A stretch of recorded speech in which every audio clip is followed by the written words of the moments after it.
What's good, y'all? It's your boy Ross back at it again with another video. So we're going to check out Michael Cole being featured on Logan Paul's recent podcast episode. Definitely interested to see what Michael Cole has to say. We're just going to check out a few parts of this. We're not going to check out the whole thing in its entirety. It's over an hour long, so definitely go check it out if you guys are interested. But the parts that I really wanted to check out is Vince McMahon versus Triple H management, and also why do WWE fans hate Logan Paul. So I wanted to check out those different parts of the podcast. But appreciate all love and support. We're going to get right into it. And like I said at the beginning, if you guys want to check out the full video, y'all definitely can. I'm going to link down the original video down below. So let's see what Michael Cole has to say about Vince McMahon and Triple H and their comparisons in how they run things. Let's get into it. One of the things about the old regime, and listen, I will never, never disparaged the man. I would not be here today without Vince. Hold on, let me... I think one of the things about the old regime, and listen, I will never, ever disparage Vince McMahon. He's got his personal issues and whatnot, but from a professional standpoint, I'll never disparage the man. I would not be here today without Vince. No one would. He gave me everything. Stuck with me when I was learning to be a wrestler. Hey, they want everybody to know Prime is here to stay. Go ahead and get you some Prime. They got the Prime bottles. They got the Lunchly. I don't know if this is Michael Cole's beverage right here. Maybe it's some water or whatnot, but it's definitely behind the Lunchly. They only care about Prime and Lunchly. Wasn't a wrestling guy when I came here. Why do you think he believed in you so much? Hold on. Stuck with me when I was learning to be a wrestling guy. Wasn't a wrestling guy when I came here. Why do you think he believed in you so much? I think a lot of it really had to do, I think there were two things. Jim Ross obviously was the man. I still think the greatest ever. I think Facts. Vince was understood that JR was getting older and he needed to bring in somebody younger. And so I just think because of my background, and I was a good announcer at the time, I just think JR came to the WWE already a wrestling guy. And I think me being new and fresh and not a wrestling guy, Vince was able to mold me how he wanted me to be an announcer. Interesting. And he stuck with it. And even when I sucked in the beginning and everything else, and the fans freaking hated me, Vince stuck with me. That's kind of interesting, though, because Vince is pretty cutthroat. Yes. That's why I talk to Michael Hayes about this all the time. It's amazing that I've lasted in this company this long. Yeah. Vince, there are certain things that would set that man off, right? And he would just go, okay, you're done, fired, see ya. Yeah. Sometimes for no reason. Yeah. But he stuck with me 100% of the time. And so I'll never disparage the man. But Vince was very, very heavy-handed, controlled. It was his company, his sandbox, did whatever you want. So I never was really able to break out and be myself, with the exception of a little bit of a heel run I had, over a decade ago. But when Vince left and Paul came and was in charge, Triple H, he really changed things. And then we brought in Lee Fitting, who came from ESPN. Yep. And Lee coming from ESPN, where the talent is the announcer, he came here and said, I don't understand why our guys at the desk aren't, bigger and have bigger personas and are as respected as the people in the ring. And, being old school, I understand that you guys in the ring and the girls in the ring, they're the ones putting their bodies on the line each and every week. And people are buying tickets to see Roman Reigns. They're not buying tickets to see Michael Cole. But, as you said earlier, we're a very important part of the product. Super. Very important. It's understated without the announcers to be able to guide and tell that story on what we're seeing on screen. It can be a disconnect. And having the announcers be our voice to what we're watching, it helps us connect even more to what's happening, and you can tell the difference between Michael Cole when Vince was in charge to Michael Cole when Triple H is in charge. Michael Cole's more free. He's able to be more of himself, and because of that, he's more endearing.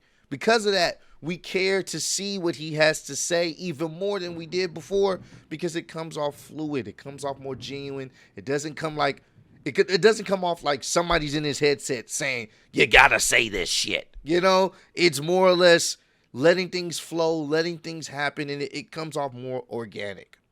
Paul have allowed us to do is bring our personalities out. And, you're seeing the real Michael Cole now. The Michael Cole that crowd surfs. Exactly. The guy Yeah. that crowd surfs. We'll talk about that in a second. But you're seeing, I'm a sarcastic prick at times, and I like to have fun. And like Pat called me the other day, I'm the old white dude, right? And, he's the young punk, right? Well, he's in his late He's the 30s, young but, white dude. Yeah. So we're gonna skip through to why WWE fans hate Logan Paul. So I'm gonna see what Michael Cole has to say about this. One thing I've noticed, having been around the business a little bit with him, is the hatred is an equal value currency as love in this in this org, right? And so it's like it's an attention, a currency of attention. And so even if they were all day, we fucking hate this. Does it change when it comes to the commentary crew? There's two types of heat. Mm-hmm. There's the heat you're talking about, which is the Logan Paul heat, when he walks out and people boo him. Yeah. And it's not because they hate Logan. It's just because he plays this character that people don't like. It's not a character. It's funny you said, no, that's not a character. That's really me. Well, I know. Well, I was trying to be nice. But it's not a character. That's really it. That's him. Here's the thing. People hate Logan Paul and people want to boo him, and it's good heat. But at the same time, people legit don't like the guy. I'm going to just keep it a buck with you.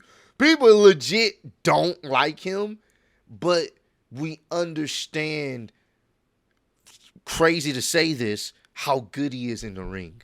You don't like him, but you respect how good he is. You may think he's a scumbag, but you respect how good he is in the wrestling ring. That's the crazy thing about all of this. So it works. Logan Paul is the perfect wrestler. He was made to do this shit. I know it's crazy to say, but he's such a unlikable person, but athletic at the same time. You want to see him do some of these moves in the ring and be amazed, but you also would love to see him get his ass kicked too, but then there is what they call go away heat. Go away They heat. consider a bad product. Yes, almost. they just consider it's a bad character, it's a bad product, it's a bad person on the air. We had some announcers recently that just didn't work out because, and you could go online and 99% of the people hated him, and at that point, like, you feel inside yourself like this guy's not going to make it, and then when you realize and you listen to some of that, he's not going to make it. Yeah. I think I have go away heat. You think so? The only reason why it works is because I'm a great wrestler. You are. I'm not. No, but I just said this. You know what? Logan may have a point there. He does have go away heat, but he's a great wrestler. I think also at the same, it's kind of a mixture, because there are people that legit would love to never see Logan Paul in a ring again, but there are also some people that enjoy just booing the guy because he's an easy person to boo, and you kind of still want to see a match from him. I'm kind of in that camp. Like, I don't really give him go away heat. I give him like, you suck. I want to see you get beat up, but I definitely want to see what moves that you can pull off in this wrestling ring, because you're pretty good at it. So that's a fair assessment for him to say he has go away heat, but the only reason why he's around is because he's good in the ring. But I'm yeah, not but like that's why you don't have go. That's what he's saying is not like certainly there's a handful of the audience that is genuinely like, get this guy out of here. Yeah, no, they Because are they're jealous. Yeah, that's different. You No, they are, seriously. Yeah. They're jealous of you. I get that a lot too. That's what Pam said. I know, that's why I was like, But my no, they are- mom said the same. But Logan, they're jealous of you. I mean, look what you've accomplished since you've come to WWE. Not only here, I mean, look what you accomplished in your life. But I mean, it's the same thing for us. Like, He definitely has some. There's a small pocket of fans that give him go away heat, but for the most part, he's able to make it work in his benefit. people sitting at home watching a show, well, oh my God, Michael Cole sucks. He didn't know the name of that move or this or that. I would, first off, they're mad because they don't have my job. Second off, put them in that chair. Sit in that chair. No, dude, your job is fucking crazy, Michael. I'm not kidding. But people don't get it. I know. I get it, which is why I have so much respect for you and the commentating team. I would rather do what I do than have to do what you do. Dude, how do you talk so much and not get tired? I'm surprised I have a voice today because I blew it last Seriously. night. I get tired.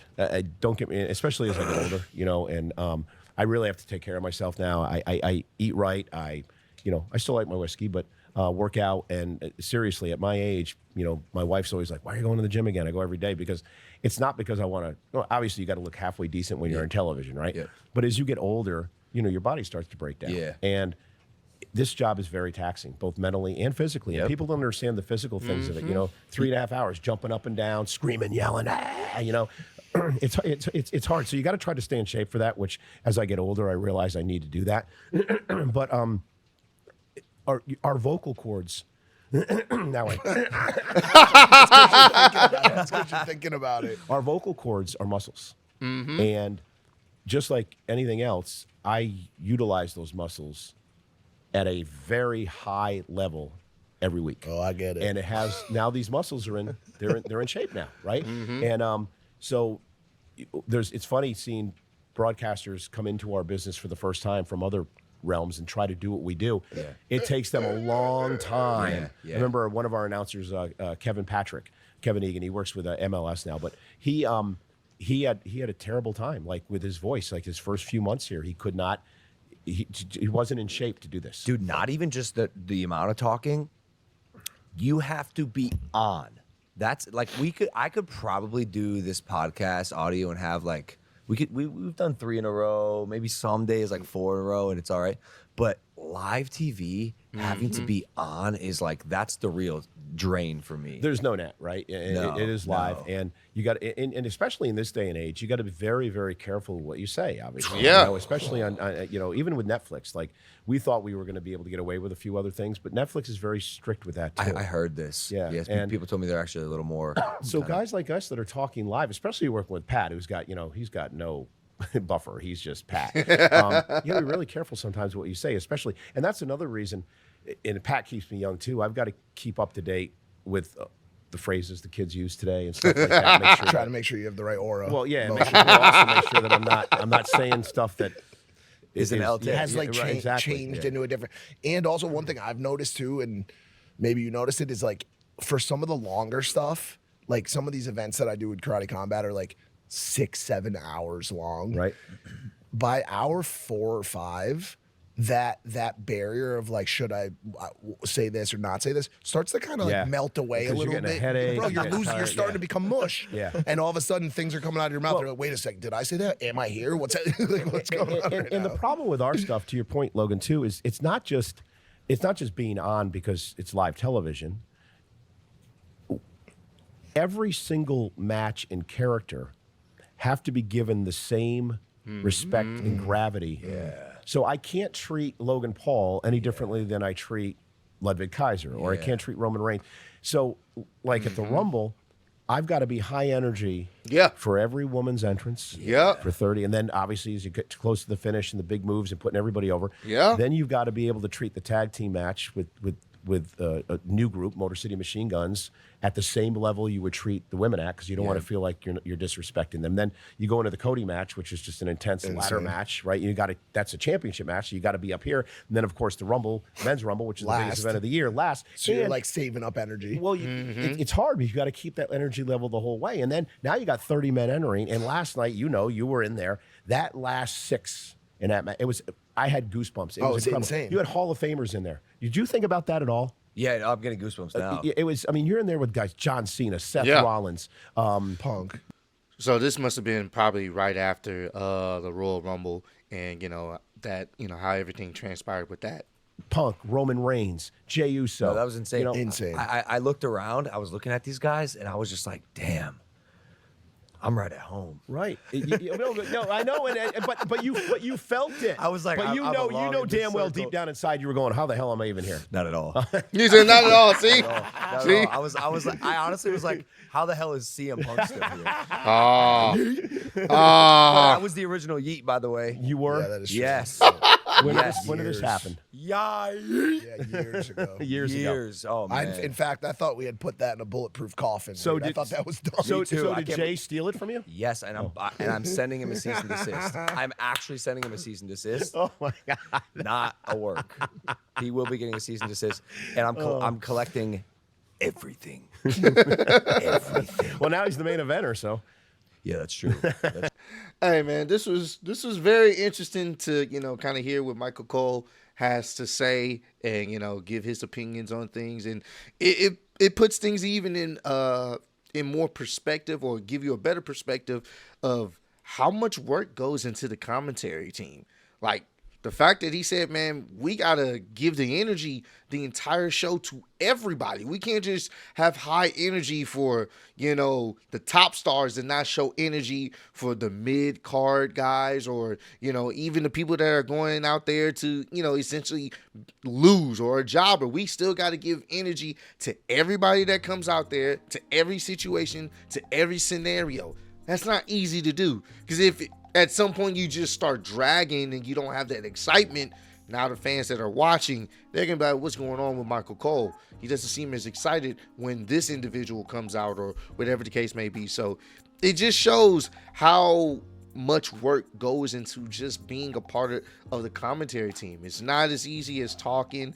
I know a lot of y'all be like, oh, you should do commentary. I'm going to be honest with you.